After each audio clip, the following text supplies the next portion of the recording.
There's over $1 trillion of waste in supply chains today. The net zero carbon emission is something that corporates are taking very seriously. To meet these objectives, they're going to have to take into consideration CO2 emissions. Hello, and welcome to Net Zero Carbon, the show for all things decarbonization in the supply chain. I'm your new host, Mary O'Connell, and I could not be more excited to take on this aspect of sustainability. Today, we're jumping into all things energy solutions with our guest, Sam Stockdale, Senior Vice President and Head of Sustainability at Link Logistics. Welcome to the show, Sam. Hi, Mary. It's good to be back with the FreightWaves team. We are very happy to have you, and especially because today we're diving into this new report that Link Logistics just put out. But before we get too far into that, let's get some background on you and how you got started at Link Logistics. Sure. So I joined Link in June of 2020. So right now I'm rounding out my fourth year here at Link. And prior to my current role, I was at JP Morgan Chase, where I ran global sustainability operations, which was partly an investment role where we were directing balance sheet investments into solar, wind, fuel cell, and storage projects. We had also stood up an energy efficiency program for things like LEDs, building management systems, and the like. So that role was equal parts investment and operational, because my team was also responsible for executing those programs at scale. And then before that, I spent 6 years at Tishman Speyer, a real estate developer here in New York City. Then my education background is a mix of mechanical engineering, which I studied in undergrad. Then I went and got my master's degree in finance at Columbia, right here in New York City. I like the quite windy road you've taken to get here today, but I think one thing is clear is that everything always kind of leads back to logistics, whether you intend it to or not. Yeah. Mm-hmm.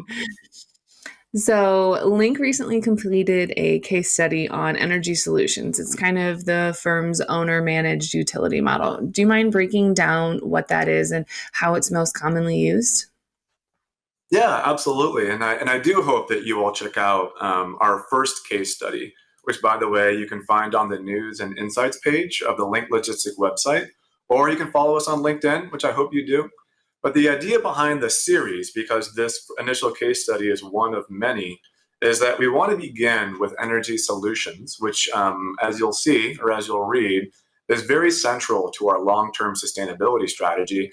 And then we want to publish future case studies that are going to be a bit more technical and discipline or program specific, which we intend to show reinforces our ability to deliver energy solutions as a differentiated capability. But at Link, we've been really focused on this one theme from the very beginning, which is energy and utilities, because energy and utilities is the unlock in our ability to create accretive value for our real estate.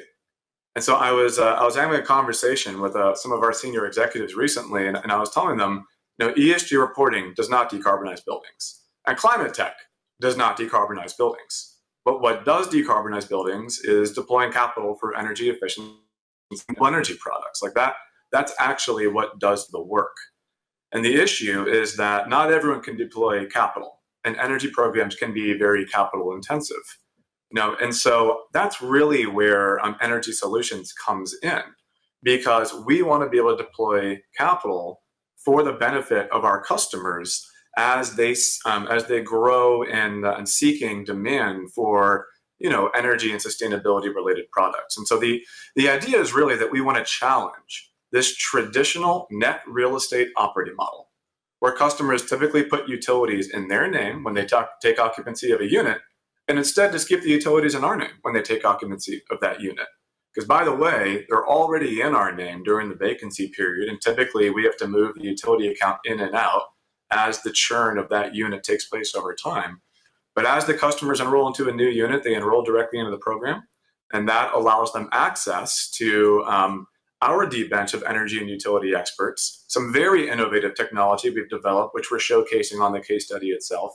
And then, of course, an initial suite of energy products like LED, solar, and really it's a mechanism that allows us to deploy capital that creates value for our real estate and reduces expenses for our customers. And because when we own the utility accounts rather than our customers, we can correct this decades-old hindrance to operational sustainability called split incentive barrier, which is a term meant to describe a misalignment of financial interests when one party has the means to deploy capital, but another party benefits from that project. And so this amenity, it solves that, which we're really excited about. And it solves it by aligning mutual interests and gives us, landlord, certainty that we can recover the capital we deploy, but it gives the customer certainty that we would only deploy that capital when it results in a savings to them directly.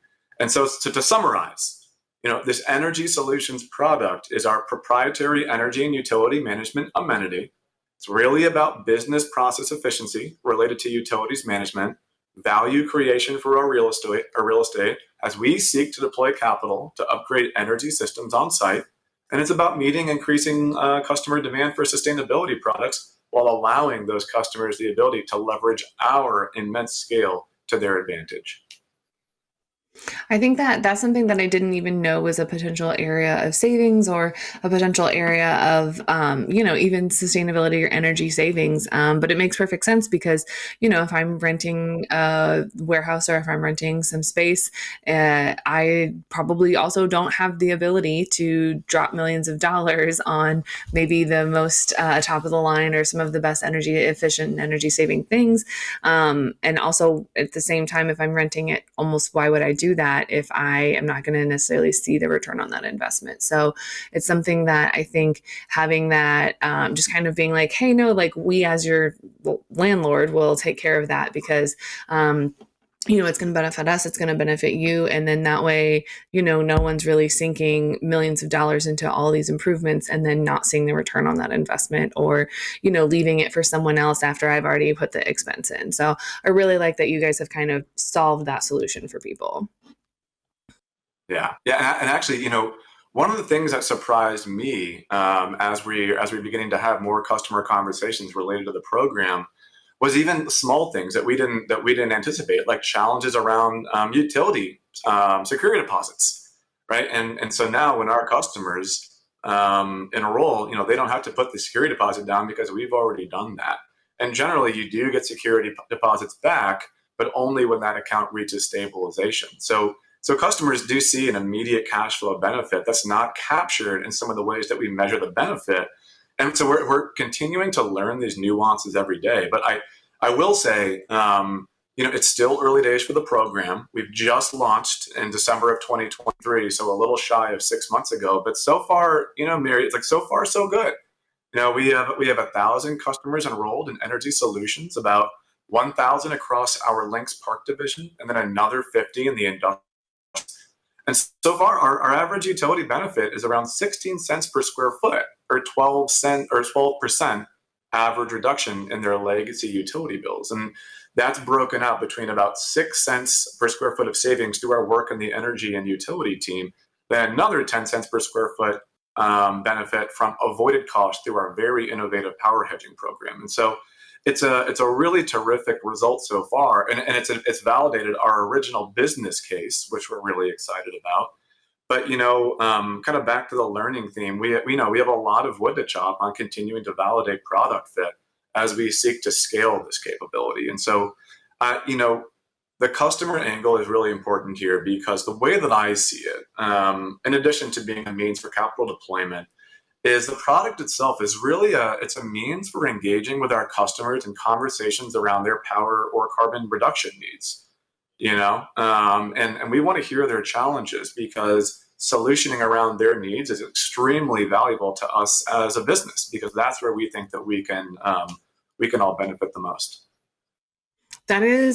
I'm excited to see kind of what other solutions, because like you said, this is still an early program. It's early days. You're still kind of figuring out the butterfly effect of everything else that you guys can impact and everything like that. Because if it's 6 cents a square foot that I'm potentially saving, if not, more, I'm excited to see kind of through additional research and through additional trials, how you guys end up, increasing that number. Because if this is only what you've come up with a couple months into the program, what's it going to look like in 2-3 years? It has to be kind of excuse me, it has to be kind of a huge win for a customer, and then in turn that would, I would think, in like kind of decrease the amount of vacant spaces that you guys have, because there is such an additional value add to those customers renting out those spaces. What kind of unique capabilities at Link have kind of allowed you to pursue a program like this? Because, like you said, it is pretty capital intensive, and it is pretty, it is, it's capital intensive. It's not necessarily for everyone. So, what has really allowed you guys to say, "Hey, this is something that we are willing to do," and just go ahead and execute it? Yeah, this is a great question. I'm probably going to give you a longer answer than you're looking for, but it should tell you a little bit that I've been here now for almost 4 years, and we've just started to step into energy solutions very recently. And the reason is we had to build so much infrastructure and domain expertise to deliver it, which is also why we're going about communicating the case study series in the fashion that we are. We've really gone from 0 to 60 extremely quickly. And because we needed to do that, we've had a surgical focus on talent. We've had a similar focus on external partner selection, and we've had a similar focus on systems design. And so good examples of our approach are, for example, our utility operations team, who works in partnership with our finance team, and they had to, at the very get-go in 2021, completely redesign our accounting environment to support utilities management in a landlord model. I can't stress enough the importance of accounting when it comes to delivering and scaling programs focused on energy and sustainability. But this team now, today, serves as the hub within a hub and spoke operating model for everything utilities, right? So all like work streams, and they partner directly with our property management teams, our operations teams, over 220 local and national utilities, our finance team, of course, our utility bill management vendors, and of course, our accounting platform. And we did this because we really rely on consistent, high integrity data, around the utility billing and accounting and meter management environment. And that's the foundation of energy solutions. Right now, that team has oversight of, I want to say, with tens of millions of dollars in energy expense, but they pay 17,000 utility bills a month. And they track 50,000 individual meters every year as they float in and out of our properties. They perform bill investigations, they perform energy audits, security deposit recoveries, and so it's highly administrative but highly valuable. As this team alone generates almost $4 million in annual savings, and most of that actually accrues directly to our customers through CAM reconciliations. But in addition to that, we built a power hedging program that I mentioned just a minute ago. Nobody else has this, and I'm really proud of what we've been able to do in leveraging our deep real estate fund balance sheet to provide a parental guarantee structure that unlocks our ability to new virtual aggregated power purchasing. And we use that to insulate our enrolled customers from power rate volatility by fixing forward exposure in power markets. And actually, like right now, and this program is a couple of years old as well, we're managing power at the node across 26 different load zones. And it's even more relevant because, as an example, I was just reading in the news, the locational marginal power price hit its market cap just on Monday. And so we're seeing this increasing instances of rate instability across our country. And this program seeks to solve that for our customers. And to date, it's generated over $2.5 million of utility cost avoidance. And actually, we beat the market 10 out of the last. It's really cool and measurable example of innovative ways that we're trying to push the business forward. And we're going to go a lot deeper on this one in one of our future case studies. So stay tuned for that. I want to mention, I told you this was going to be a long answer, but I want to mention our sustainability technology team as well, because similar to the accounting environment, the data environment is extremely critical for the success of this program. And within that, we've built out a custom energy solutions dashboard that's housed within our customer self-service portal, Link Plus. So, because we also wanted to make sure that enrolled customers have unfettered access to all of the data related to their utilities. It's still their data. And so whether it be expenses and trends or bill details, or of course, the opportunity to engage directly with us in conversations about their needs, which I mentioned before is very valuable to us. It's a great example that I've really set our foundation, again, in energy domain expertise and data analytics. But back to our capital deployment theme, we also need expertise to scale projects. Because generating results, it really requires us to be able to effectively manage and scale projects across thousands of properties, not just manage the data sets. So to that end, we stood up a building solutions team, and they're responsible for the execution and program management of all of our sustainability programs. So things like LED, solar, great examples, but I'm sure resonate with everybody. But it's a little bit of a unique discipline because these folks have to understand the value of measurement and verification when we do deploy that energy-related capital. And as I sit here in partnership with our construction and property management teams, we've retrofitted almost 50 million square feet of space over the last year. So we've successfully built an engine that is completing almost 4 million square feet of retrofits every month. And so the scale of execution we've achieved in a short amount of time is truly one of a kind. It's spectacular. But I want to put that, because the numbers, it's like an absolute number, may not resonate. I want to put that into perspective for you.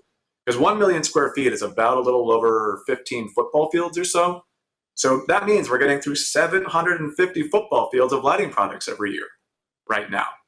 And we're deploying that LED solution at an average ROI of over 100%. So we're doing it in a way that's profitable. So a really strong result so far. And I want to touch on the carbon, given this is a net zero carbon theme in the podcast. There's a major carbon benefit related to the resulting energy consumption reduction of all these LED retrofits. And so today we've also reduced our annual carbon footprint by 16,000 tons and counting. So again, the scale here is really a major driver of our competitive advantage and ability to drive execution and therefore results. And I do want to give an honorable mention to solar, because we've also stood up the infrastructure to deploy capital for on-site and off-site renewable energy and power solutions to meet this growing customer demand for decarb. And I want to say that this program, it really harnesses the entire platform we've built here.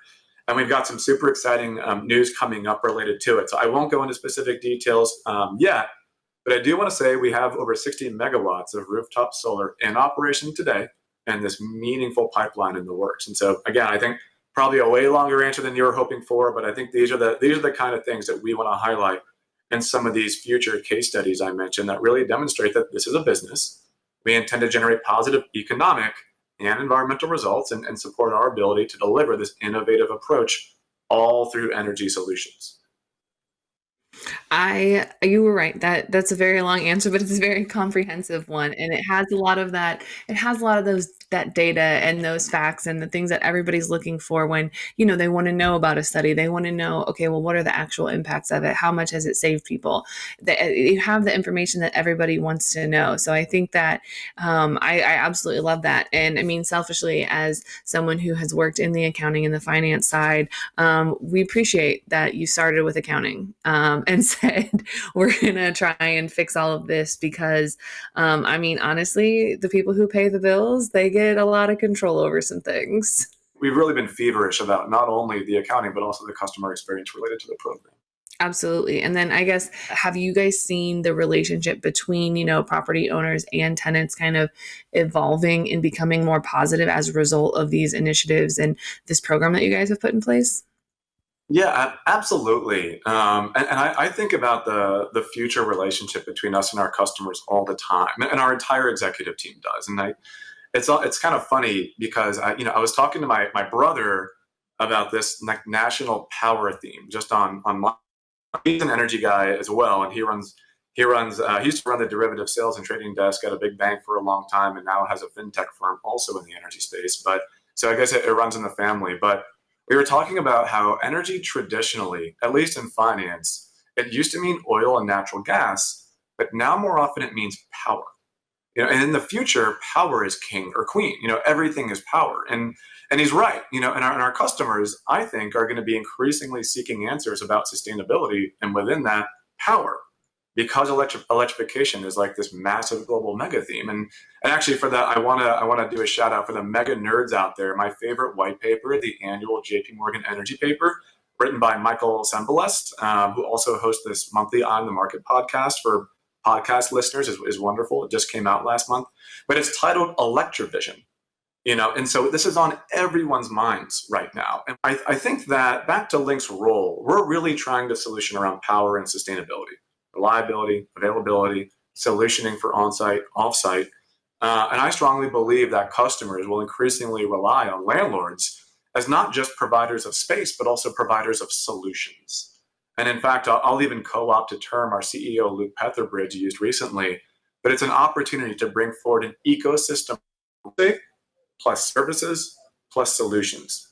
And I think sustainability is and will be increasingly at the core of the solutions part for our 10,000 customers.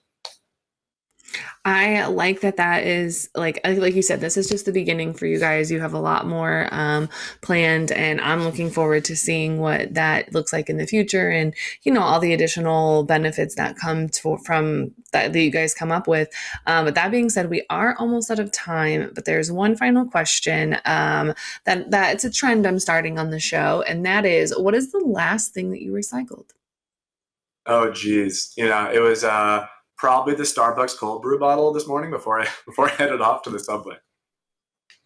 I like it. That's you can't start your day without some cold brew. That's fun. Right. Yeah. All right. Thank you so much, Sam. If anyone has any questions about this energy solutions program that Link has developed, where can they find you outside the show? They can find me on LinkedIn or maybe here on Park Avenue in New York City. All right. Thank you so much for joining us today. Thanks for having me. You can catch other episodes of Net Zero Carbon here on YouTube or anywhere else you get your podcasts, like Apple Podcasts and Spotify. See you on the internet. There is over $1 trillion of waste in supply chains today. The net zero carbon emission is something that corporates are taking very seriously. To meet these objectives, they're going to have to take into consideration CO2 emissions.